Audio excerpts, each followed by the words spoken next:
ये सोचा करूं कि तेरी हंसी का इरादा है क्या, तेरी अनकही कहानी को मैं जाने बिना कैसे जिया।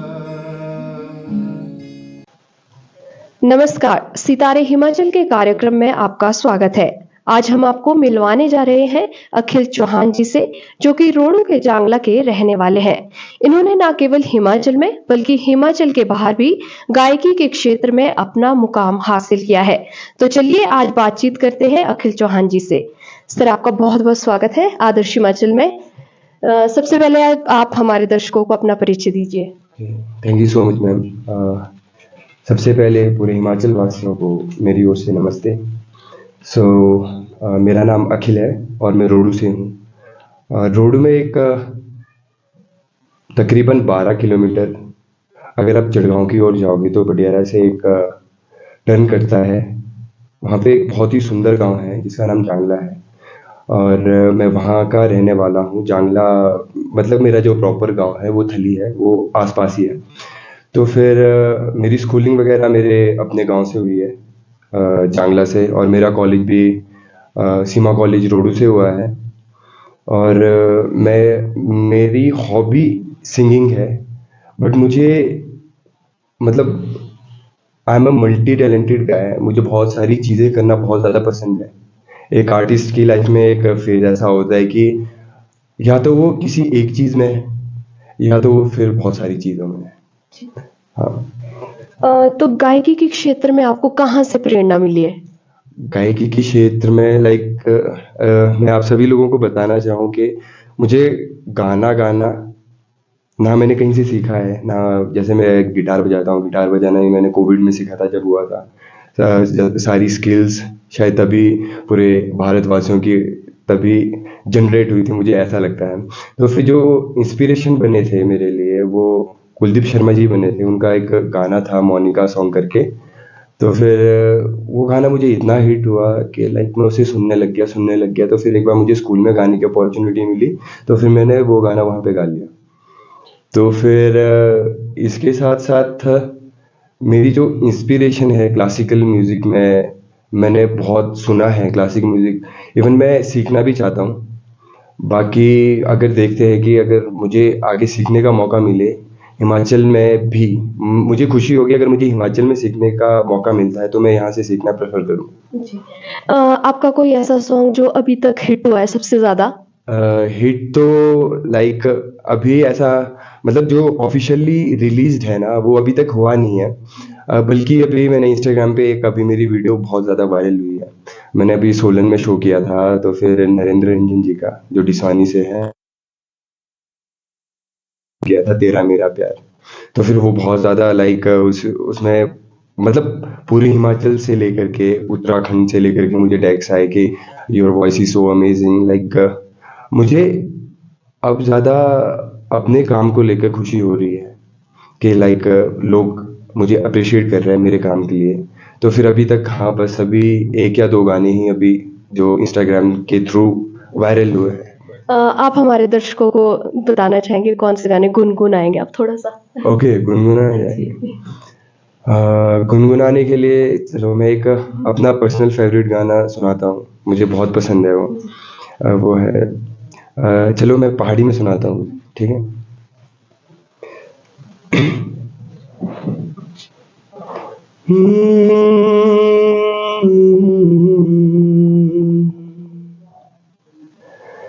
तेरा मेरा प्यार अड़िए बचपन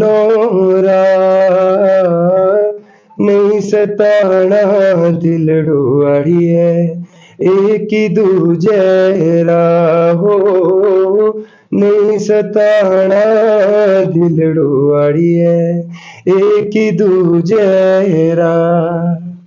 बहुत अच्छे। आपने अब तक स्टेज शो भी किए हैं और कहाँ-कहाँ किए हैं और कितने हिट हुए अभी तक आपके स्टेज शो? स्टेज शो की बात की जाए तो मुझे स्टेज स्कूल टाइम से ही मिलना शुरू हो गया था। लाइक मैं कभी भी ऐसा बच्चा नहीं रहा कि जो शायद अपनी कला को लेकर के मैं उसे अपने अंदर होल्ड कर सकूं। इवन कहीं भी अगर सिंगिंग कंपटीशन हो, अगर कोई गा रहा है, तो मुझे अंदर से क्यूरियोसिटी होती है कि शायद मुझे भी जाना है स्टेज पे, मुझे भी अपनी आवाज़ को लोगों तक पहुंचाना है। तो वो स्कूल से बनते बनते फिर जैसे गांव में मेले वगैरह होते हैं, वहाँ पे स्टार नाइट होता है, वहाँ पे भी मैंने शोज़ किए हैं। फिर कॉलेज का फील ही अलग था, ऑडिटोरियम है, बहुत बड़ा ऑडिटोरियम, और बहुत सारी ऑडियंस आपको सुन रही है, वो भी अलग फील था। तो फिर अभी मैंने जो लाइव शो मैंने ज़्यादातर पिछली साल से देना शुरू किया है। तो फिर मुझे लगता है कि मेरे जितने भी शो गए हैं अभी तक मैक्सिमम सारे हिट ही गए। जी। मैंने कालका में किए, मैंने चंडीगढ़ में किए, वहाँ पे भी बहुत मज़ा आया शो करके।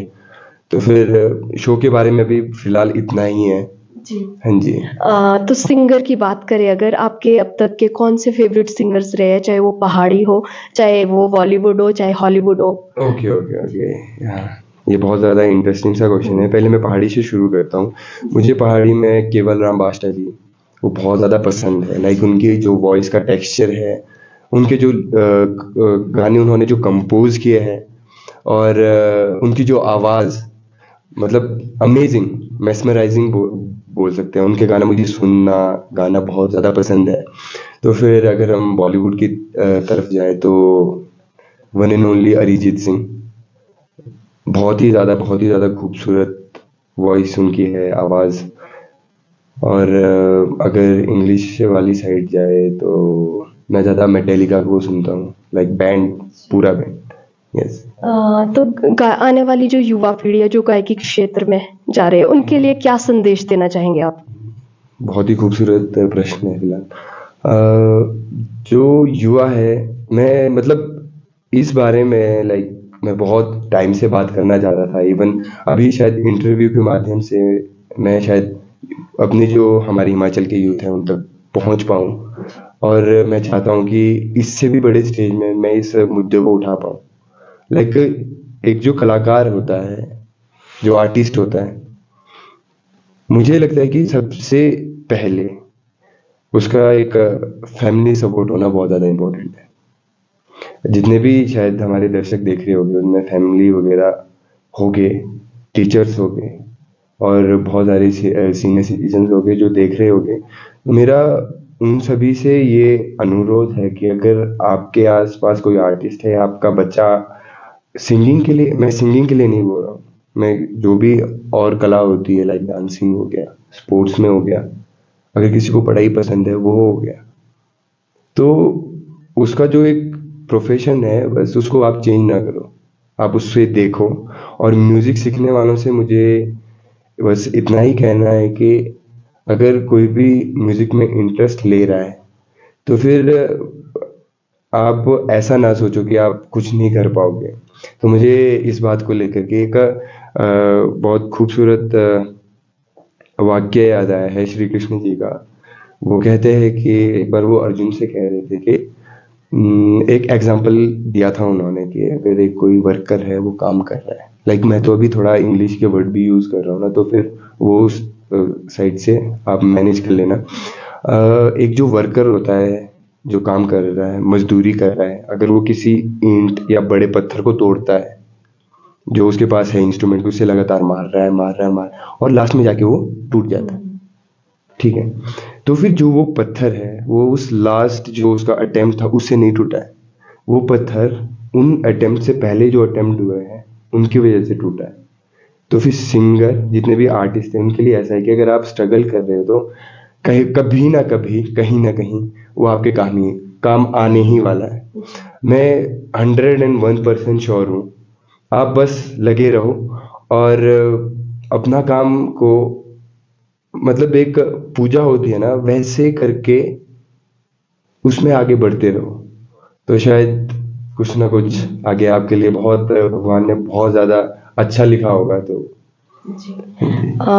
गायकी के क्षेत्र में परिजनों से आपको कितना सपोर्ट मिला? क्योंकि आजकल के पेरेंट्स यही चाहते हैं कि हमारा बच्चा डॉक्टर बने, इंजीनियर बने, तो आपके पेरेंट्स ने भी कुछ ऐसा चाहा था आपके लिए कि आप भी डॉक्टर बनो, इंजीनियर बनो?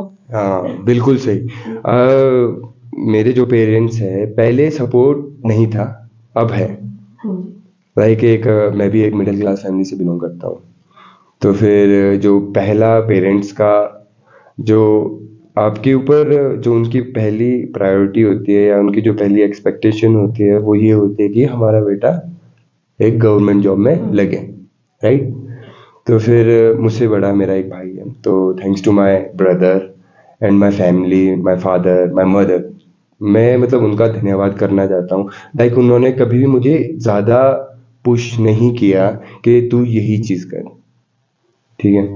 तो फिर अभी पिछले साल बहुत ज़्यादा मतलब मैं खुद की किस्मत को शायद समझता हूँ कि बहुत मैं खुश नसीब हूँ। एक बहुत अच्छी चीज़ हुई कि जो मेरा बड़ा भाई था उसको गवर्नमेंट जॉब मिल गई। तो फिर जो मेरा फैमिली का मतलब मुझसे जो एक्सपेक्टेशन थी कि मैं भी ये करूँ, तो फिर वो थोड़ी सी अब ऐसा है कि चलो अब एक लग गया है, अब दूसरे के लिए चलो ये जो करेगा इट्स ओके, ठीक है।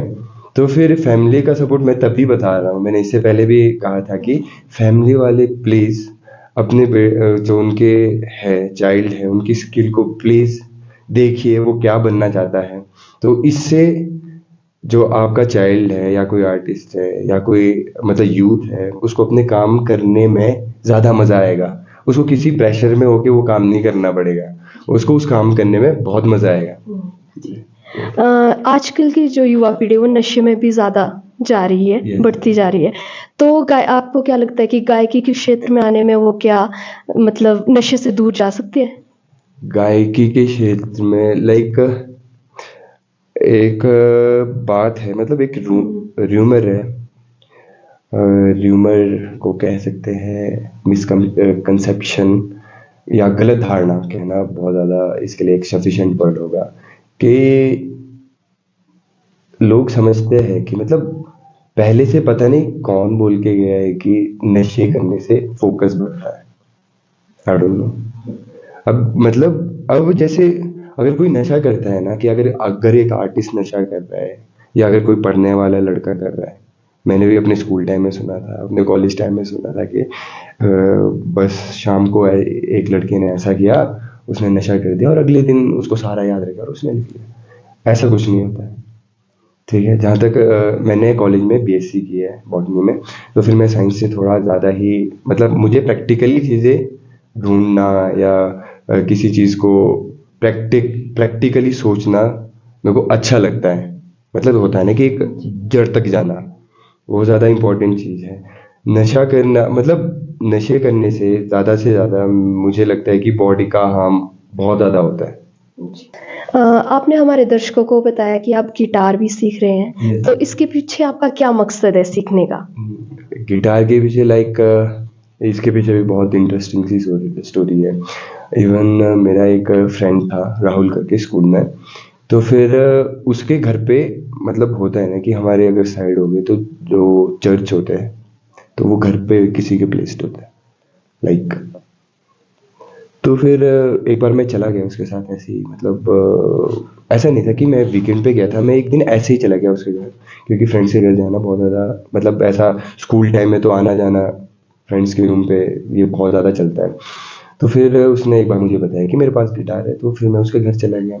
तो फिर वहाँ पे बजाने वाले बहुत अच्छे लड़के थे जो गिटार को बहुत ज़्यादा अच्छे से बजाते थे। तो फिर मैंने उनको बजाते देखा, तो मुझे लगा कि ये इंस्ट्रूमेंट सीखना मेरे लिए ज़्यादा इम्पोर्टेंट है। तो फिर एक तो इसकी आवाज़ बहुत शांत टाइप होती है, बहुत प्यारी सी होती है, और इससे अगर मैं गिटार बजाता हूँ तो मेरे रियाज में भी थोड़ा फ़र्क आता है। लाइक मुझे नोट का पता लगता है, इससे स्केल का पता लगता है। जैसे मैंने पहले ही बताया था, मैंने सीखा नहीं है, मुझे ना कोई स्केल का पता है, मुझे ना कोई टेम्पो का पता है, मतलब मैंने टाइम के साथ साथ सीखा है। सो जहाँ तक मैंने सीखा तो नहीं है किसी से, तो अगर गुरु की बात की जाए तो मैं जब फर्स्ट सेकंड क्लास में था तो मैं सरस्वती विद्या मंदिर जांगला में पढ़ता था। तो फिर ऐसा नहीं कि मतलब मेरा कोई पर्टिकुलर टीचर है, तो फिर वो मुझे गाने के लिए फोर्स करते थे, लाइक फोर्स नहीं, मतलब वो मुझे गाने के लिए मोटिवेट करते थे। तो फिर उनका नाम श्री गणेश दत्त था, आचार्य जी हम उन्हें बोलते थे। तो फिर उस करके लेके वो मुझे लामन सिखाते थे, मुझे पहाड़ी गानों में ज़्यादा इंटरेस्ट था, वो मुझे पहाड़ी गानों के लिए मोटिवेट करते थे कि ऐसा होगा ऐसा होगा। लाइक ऐसा नहीं था कि मतलब वो मतलब उस टाइम में जो मेरे आचार्य जी थे, वो उस टाइम में मेरे लिए अच्छा मतलब उनसे अच्छी आवाज़ मैंने लाइव नहीं सुनी थी। ठीक है, तो फिर यहाँ से भी मेरा थोड़ा झुकाव हो गया म्यूजिक के लिए। और पर्टिकुलरली मैं आपको बताऊं, मैंने कहीं से सीखा नहीं है। लाइक अभी तक मेरा कोई गुरु बना नहीं है। मैं चाहता हूँ कि मेरे पास भी गुरु हो। तो फिर यही है। जी। मेरा आपसे लास्ट क्वेश्चन, भविष्य में आप किस तरह के गाने गाना पसंद करेंगे अगर आपको मौका मिले? भविष्य में मैं चाहता हूँ कि मतलब सब जो मैंने अभी तक बोला, लाइक मेरा क्लासिकल हो गया, बॉलीवुड हो गया। चलो बॉलीवुड तो एक सपना होता है, मुझे पहाड़ी गाना गाना है। लाइक जो बड़े बड़े सिंगर हैं उनके साथ कोलैबोरेशन करके, लाइक उनके अगर मैं उनके साथ गा पाऊँ, उनके थॉट्स मुझ तक शेयर हो गए, मेरे थॉट्स उन तक शेयर हो गए। लाइक पहाड़ी गाने को गाने का मज़ा ही कुछ अलग है, मुझे ऐसा लगता है। बाकी मुझे अपने गाने बनाना बहुत ज़्यादा पसंद है। प्लेबैक सिंगिंग की और अभी मैंने उतना ज़्यादा ध्यान नहीं दिया है। मैंने अपने गानों को बनाने में ज़्यादा ध्यान दिया है, जो कि अभी कुछ टाइम में आ भी जाएगी और आप सभी लोगों तक पहुंच भी जाएगी। तो थैंक यू सो मच। बहुत बहुत धन्यवाद आपका आदर्श हिमाचल के साथ बातचीत करने के लिए, और आपके जो भी सपने हो वो पूरे हो आने वाले भविष्य में। जी, हमारे YouTube चैनल को सब्सक्राइब करें, बेल आइकन दबाना ना भूलें। नमस्कार।